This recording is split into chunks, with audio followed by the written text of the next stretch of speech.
Bismillahirrahmanirrahim. Assalamualaikum warahmatullahi wabarakatuh.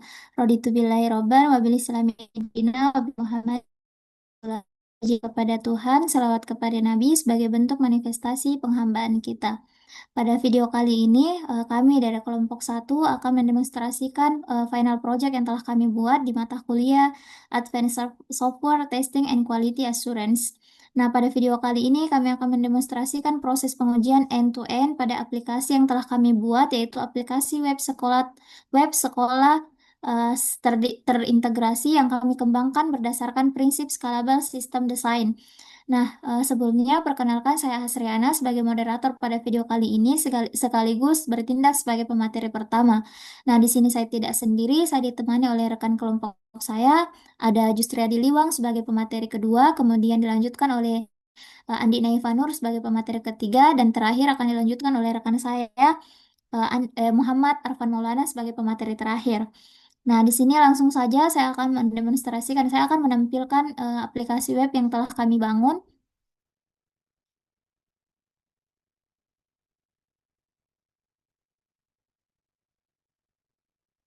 Nah, di mana pada layar telah tampil menu login dari aplikasi kami, di mana ini adalah aplikasi yang kita uji atau sistem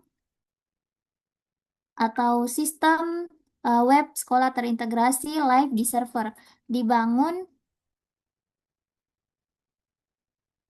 di mana web ini dibangun dengan Node.js, Express.js, dan HTML5.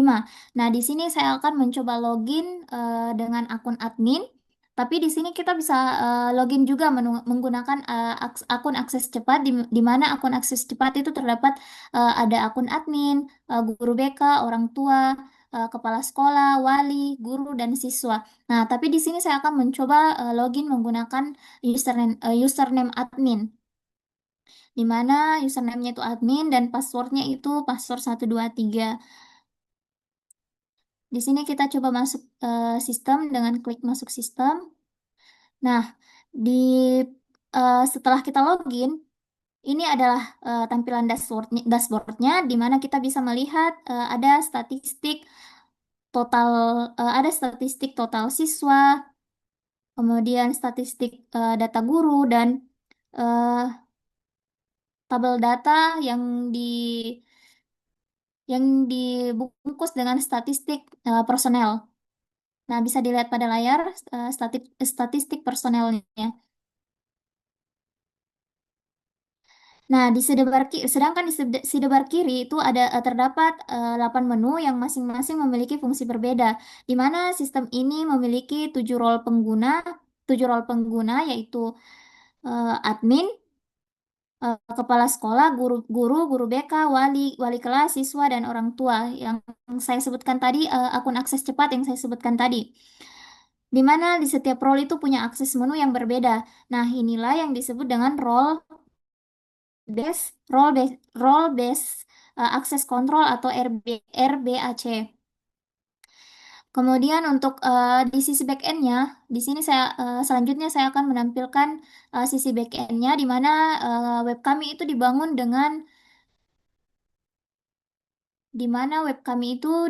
dengan tools tools yang kami gunakan itu Visual Studio Code.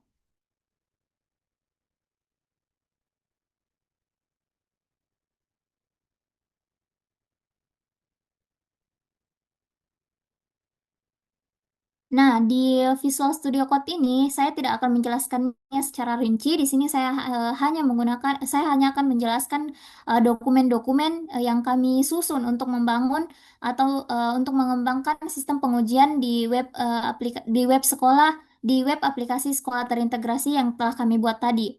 Di mana di folder di folder di folder project kami, di mana foldernya yang kami beri nama Final Project ASTQA kelompok satu. Nah, di dalam folder ini kami buat sebuah folder dokumen yang di dalam folder dokumen ini terdapat 2 folder yang kami susun untuk mengembangkan pengujian sistem aplikasi sekolah terintegrasi tadi. Di mana Dokumen ini terdapat dua dokumen. Yang pertama di dokumen SRS. Nah, sebelum pengujian dilakukan, kami menyusun dokumen SRS atau Software Requirement Specification, di mana dokumen ini tuh sebagai baseline atau acuan dasar pengujian, di mana di dalam eh, dokumen SRS ini terdapat FR01. Ya, FR01.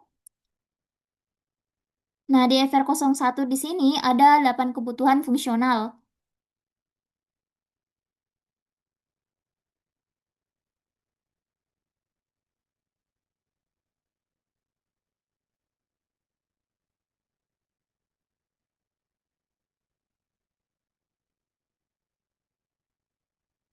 Ada 8 kebutuhan fungsional, di mana kebutuhan fungsional itu terdiri dari FR01 yaitu autentikasi atau otorisasi, kemudian FR02 sebagai manajemen data kesiswaan, kemudian FR03 sebagai jurnal mengajar, dan FR04 bimbingan konseling, FR05 input dan lihat nilai, FR06 data master bersama, FR07 dashboard dan monitoring, dan terakhir itu FR08 itu sebagai manajemen pengguna. Nah, kalau untuk FR01 ini adalah manajemen manajemen data kesiswaan, di manajemen data kesiswaan ini terdapat beberapa kebutuhan, di mana itu ada terdapat kebutuhan admin, sistem, dan ekspor data siswa ke format Excel. Nah, untuk kebutuhan non-fungsionalnya sendiri, nah untuk kebutuhan non-fungsionalnya itu target kami mendefinisikan target SLA atau Service Level Request per detik, dan error rate harus di bawah 1%. Nah, untuk dokumen SRS ini yang menjadi kontrak antar developer dan tim QA, atau apa yang harus diuji, dan apa kriteria lolosnya. Nah, untuk eh, mungkin itu saja untuk dokumen SRS. Di sini saya akan melanjutkan untuk dokumen SDD. Nah, untuk dokumen SDD sendiri atau Software Design Dokumen. Nah, di sini ada diagram. Di sini di dokumen SDD terdapat diagram arsitektur sistem, di mana sistem ini menggunakan arsitektur scalable dengan load balancer yang mendistribusikan request dan 4V CPU berdasarkan modul. Di antaranya itu jurnal, di antaranya itu jurnal, em, jurnal, BK, nilai, dan admin untuk masing-masing bisa di-scale secara independen. Nah, ini adalah prinsip horizontal scaling. Nah, di dokumen SDD ini juga terdapat API kontak.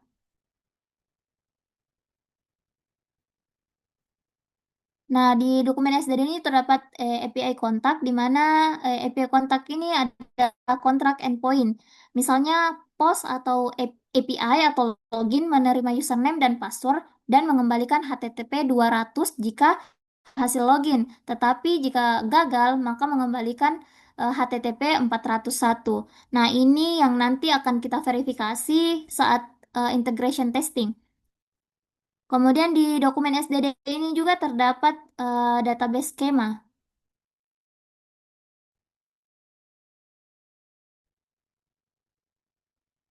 Nah, di di skema database ini terdapat 9 koleksi.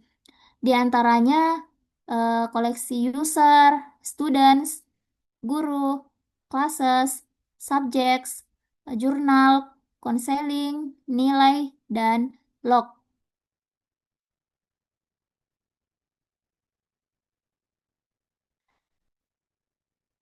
Nah, semuanya ini terhubung sebagai in memory JSON untuk kebutuhan demo dan target migrasi ke MySQL untuk produksi. Nah, jadi untuk kedua dokumen ini SRS itu simpelnya itu SRS itu memberikan apa yang harus ada untuk sedangkan untuk SDD-nya itu memberikan bagaimana cara membangunnya. Nah, kedua dokumen ini itu menjadi acuan untuk seluruh pengujian yang akan kami lakukan. Nah, untuk demonstrasi selanjutnya mungkin akan dilanjutkan oleh rekan saya selanjutnya, Jusriyadi Liwang. Saya persilahkan.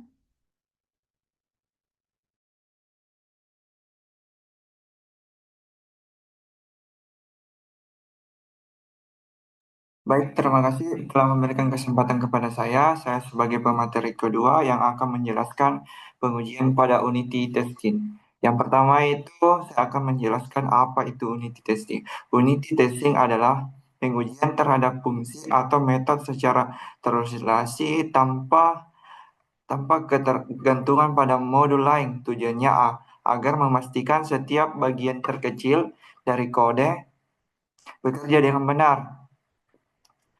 Nah, untuk kita dapat di bagian server log itu terdapat bagian database yang bagian di bawah itu Ancultion, yaitu bagian yang berisi fungsi yang kita uji disebut dengan pure function karena tidak tergantung pada HTTP atau overload apapun, hanya menerima input dan menghasilkan output.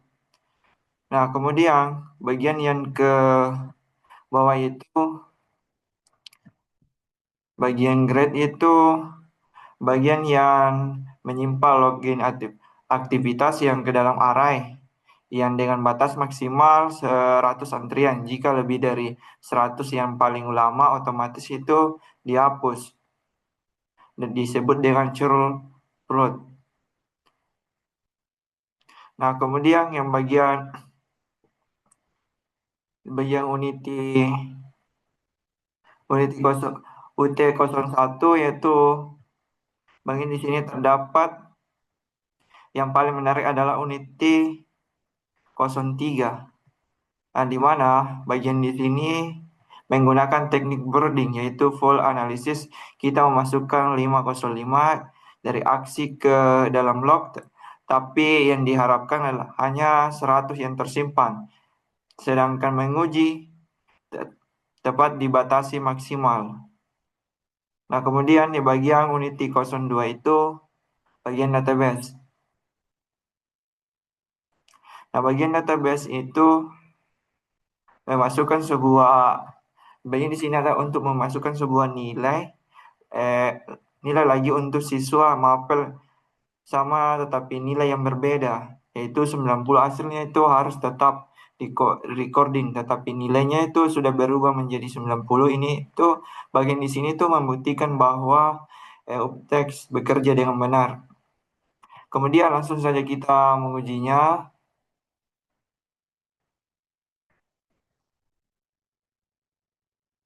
Nah, pada bagian di sini saya akan melakukan pengujian pada npm run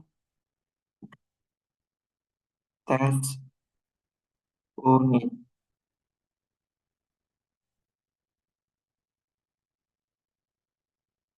Nah, di sini kita dapat lihat bahwa web yang saya uji yaitu bagian yang pertama itu harus menambah satu enter ke array log itu 60 detik dan kemudian yang terbaru itu harus berada di posisi indeks 0 dan kemudian array itu 0,5 itu tidak boleh melebihi dari 100 antrian yang dibahas dari tadi dengan 04 itu antrian log yang harus memuat dari field user dan asking yang benar.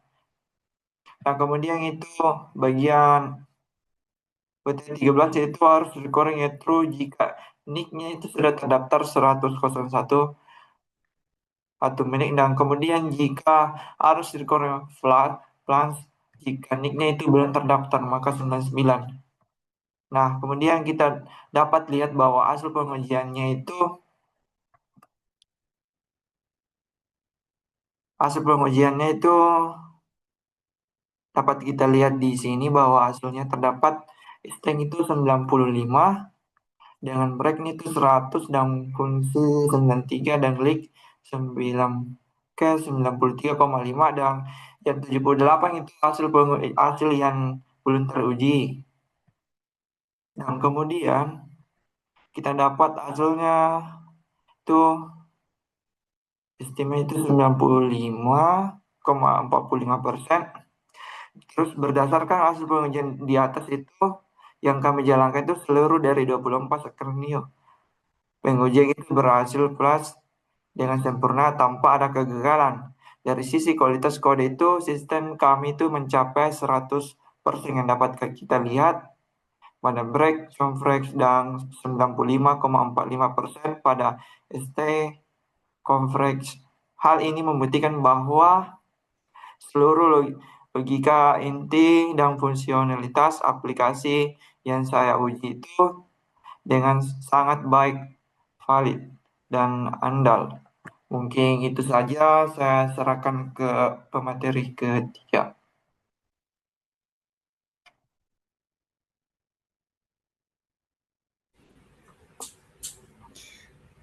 Baik, terima kasih. Saya Andek Naifa. Saya akan menjelaskan integration testing. Kalau unit testing menguji fungsi secara terisolasi, integration testing menguji interaksi antar modul, yaitu mulai dari request HTTP masuk, diproses oleh server, sampai respon yang dikembalikan. Ini black box testing, kita hanya lihat input dan output tanpa peduli isi kodenya. Framework yang digunakan adalah Supertest berjalan di atas Jest.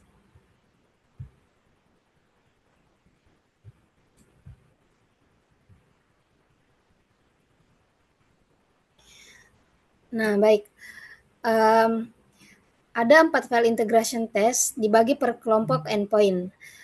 IT01 untuk autentikasi, login, logout, dan RBAC dashboard.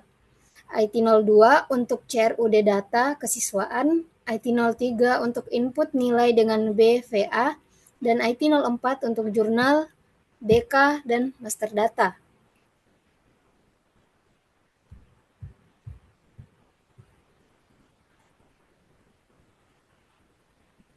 Nah, baik. Perhatikan tes IT07 ini. Kita login sebagai role guru, lalu request dashboard data, kita verifikasi bahwa menu manajemen pengguna tidak ada di respon. Ini adalah pengujian RBAC atau Role Based Access Control yang berbeda dengan unit tes yang hanya diuji fungsi. Integration test ini memastikan RBAC benar-benar diterapkan di level HTTP.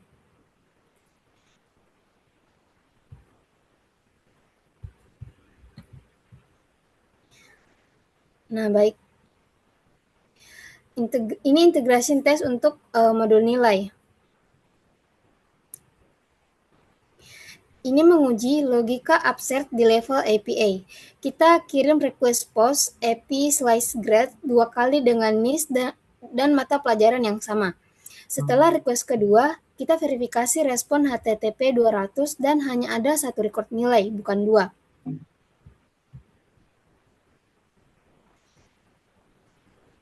Nah, dan ini BVA atau Boundary Value Analysis. IT22 mengirim nilai sama dengan 0, batas minimum. IT23 mengirim nilai sama dengan 100, batas maksimum. Keduanya harus mengembalikan HTTP 200 karena nilai 0 dan 100 adalah input yang valid sesuai SRS. Baik, sekarang saya akan menjalankan di terminal. npm run test integration.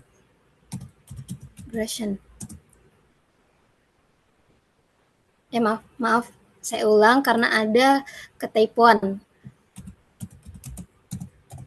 npm run test integration.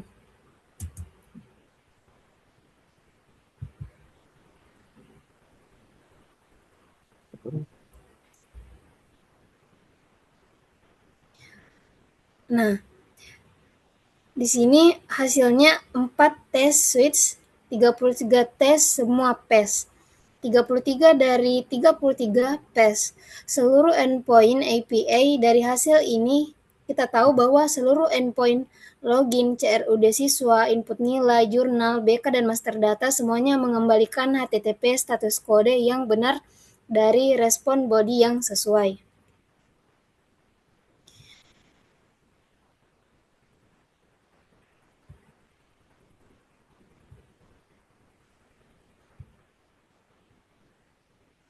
Nah, selain automate test dengan super test, kami juga menyiapkan Postman Collection untuk pengujian API secara manual dan visual.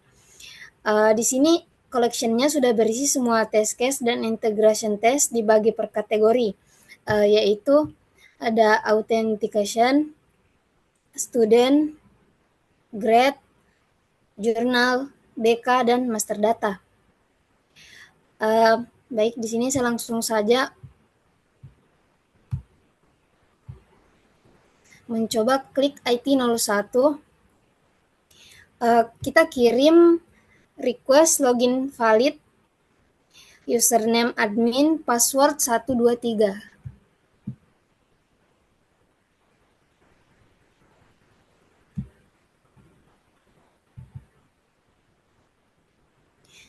Nah, maka hasilnya HTTP 200 atau sukses true yang menandakan login berhasil. Selanjutnya saya coba klik send di IT02 login password.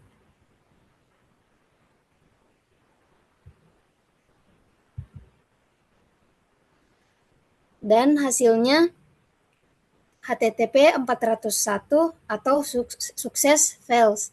Sistem menolak login yang tidak valid. Selanjutnya saya akan coba di IT11.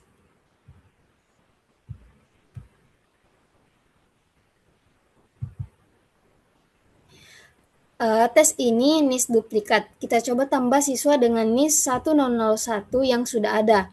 Hasilnya HTTP 400 dengan pesan error NIS sudah terdaftar. Persis seperti yang didefinisikan di SRS FR02.2. Dengan Postman, kita bisa memverifikasi setiap endpoint secara visual dan mudah dipahami. Ini sangat berguna untuk dokumentasi API dan pengujian manual. Jadi dari integrasi testing dan Postman, kita telah memverifikasi bahwa 33 endpoint API bekerja sesuai SRS. Semua HTTP status kode benar, semua error handling berfungsi, dan RBAC diterapkan dengan tepat. Selanjutnya, rekan saya Arfan Maulana akan menjelaskan sistem testing dengan Cypress, load testing, dan user acceptance testing. Padanya saya persilahkan. Oke, Kak. Baik, terima kasih. Saya sebagai pemateri keempat, saya akan menjelaskan sistem testing, load testing, dan user expected testing. Sistem testing adalah pengujian terhadap aplikasi secara utuh dan terintegrasi, menguji dari sisi pengguna nyata melalui browser kami menggunakan Keypress versi 13 untuk end-to-end automation. Sini kita masuk di Keypress-nya.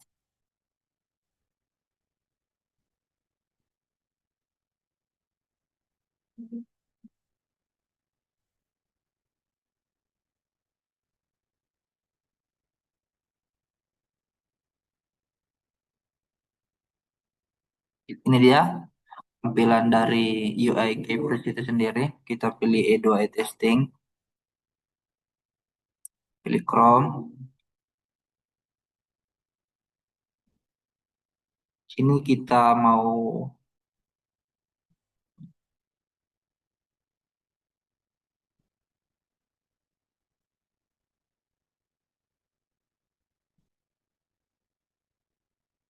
Nah, kita sudah masuk di Keypress-nya itu sendiri.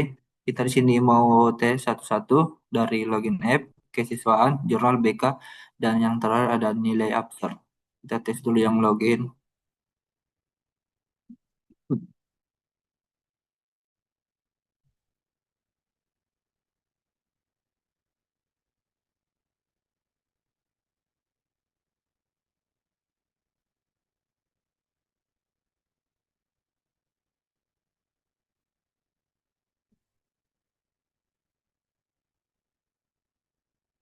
Kita tunggu sampai prosesnya selesai.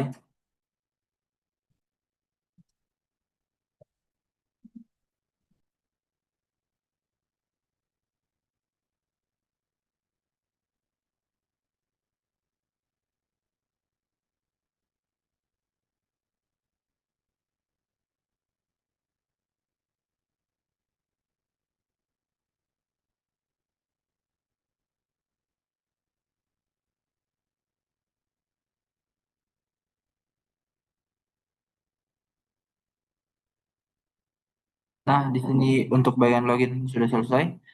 Di sini kita lihat bisa terchecklist 4 dan close-nya itu ada 4 juga. Kita lanjut di bagian kesiswaan.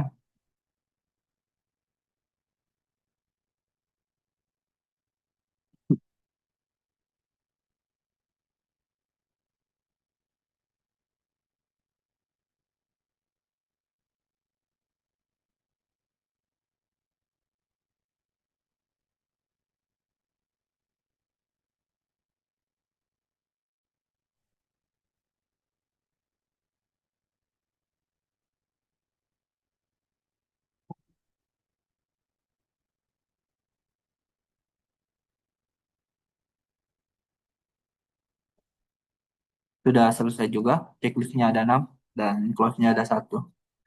Lanjut lagi ke jurnal.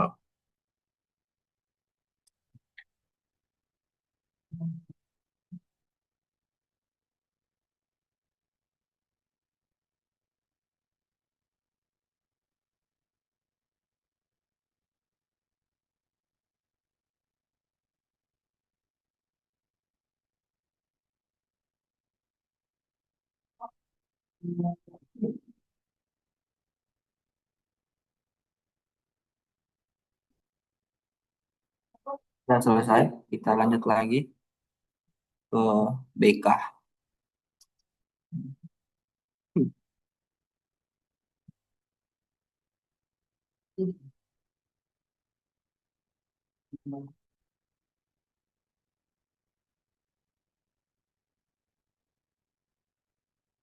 Sudah selesai. Di sini checklistnya ada 4. Kita lanjut yang terakhir, nilai as absurd.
Oke, yang terakhir.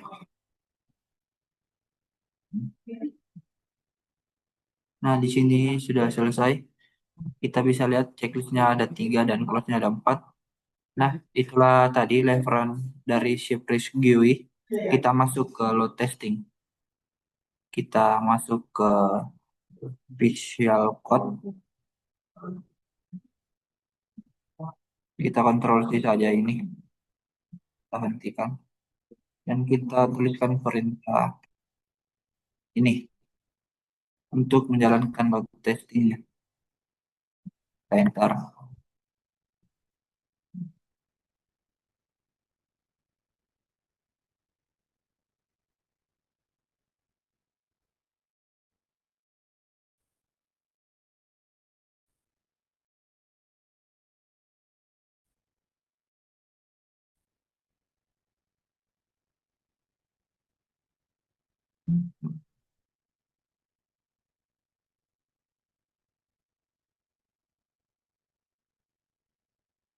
Nah, di sini hasilnya untuk endpoint login, average response time 371 mil detik, jauh di bawah target yaitu 200 ms, error rate 0,00%, tidak ada error sama sekali, total 2007 request dalam 15 detik untuk dashboard, average response times 312 milidetik, error rate 0,0%.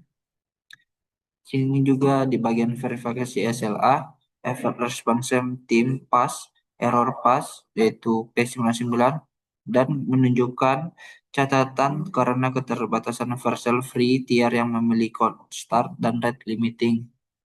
Bukan karena kode aplikasinya bermasalah, pada detected server semua SLA akan terpenuhi. Kita lanjut bagian yang terakhir, yaitu UAT demonstration. Kita masuk ke file,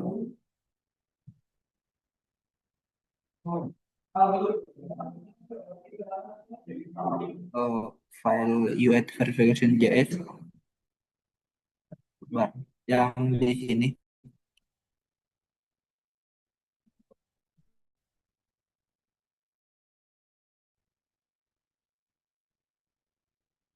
Sudah masuk. Kemudian terakhir adalah user bahwa sistem diterima oleh pengguna akhir. Tujuan file kami yaitu membuat skrip otomatis untuk UAT yang menguji 12 skenario dari 15 role berbeda. Mari di sini kita bisa lihat login sebagai siswa, perhatikan menu yang tersedia hanya dashboard, data kesiswaan, dan lihat nilai. Menu input tidak ada, ini sesuai UIT 11. Siswa tidak bisa input nilai, hanya bisa melihat nilai dirinya sendiri.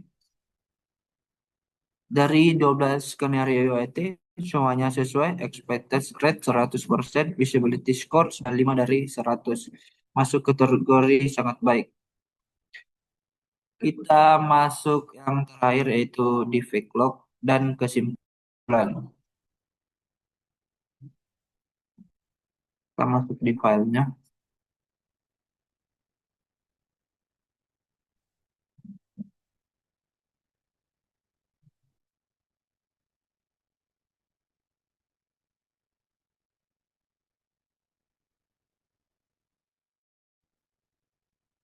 Itulah tadi demikian demonstrasi final proyek kami dari kelompok 1. Jikalau ada lebih dan kurangnya mohon dimaafkan. Billahi fi sabilil haq. Wassalamualaikum warahmatullahi wabarakatuh.